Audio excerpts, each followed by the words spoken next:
In the vast expanse of time, nestled between the fabled age of 5 emperors and the turbulent era of the Warring States, the Western Zhou Dynasty was birthed in China.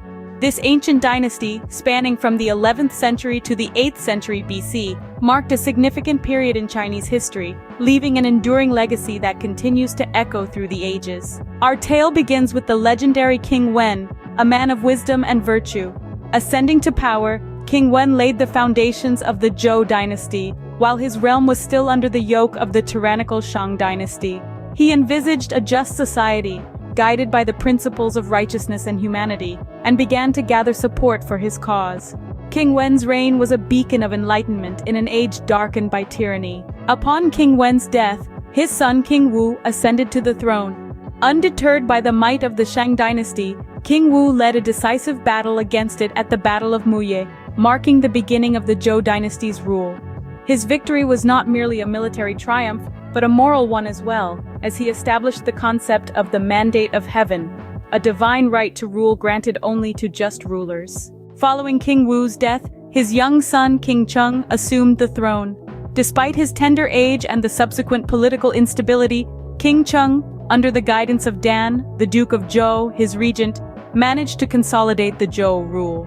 The Duke of Zhou's wise governance set the tone for the dynasty's political structure, establishing a decentralized feudal system that allowed for relative peace and prosperity.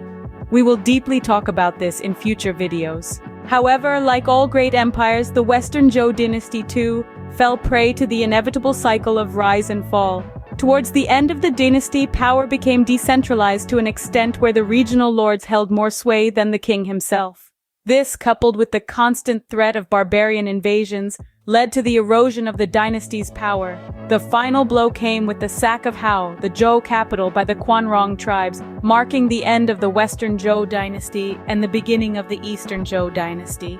In summary, the Western Zhou dynasty marked a significant era in Chinese history. It was a period of enlightened rule, characterized by the establishment of the Mandate of Heaven, a decentralized political system, and the flowering of culture and philosophy. However, the dynasty's decline was marked by excessive decentralization of power and external threats, leading to its eventual fall. Yet the legacy of the Western Zhou dynasty continues to resonate, shaping the socio-cultural and political landscape of China even today. As we conclude our journey through the Western Zhou dynasty, we invite you to join our community. If you've enjoyed this video and found it informative, please remember to subscribe to our channel.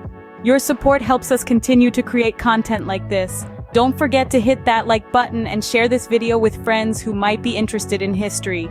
We're always looking to improve, and we'd love to hear your thoughts. Please leave a comment below with your feedback or any questions you might have. We're planning to delve deeper into the rich history of the Western Zhou dynasty in future videos, and your input can help us shape that content. As we step into the new year, we hope to bring you even more engaging and insightful videos. From all of us here, we wish you a happy new year and a great day ahead. Thank you for being part of our journey through history. Stay tuned for more.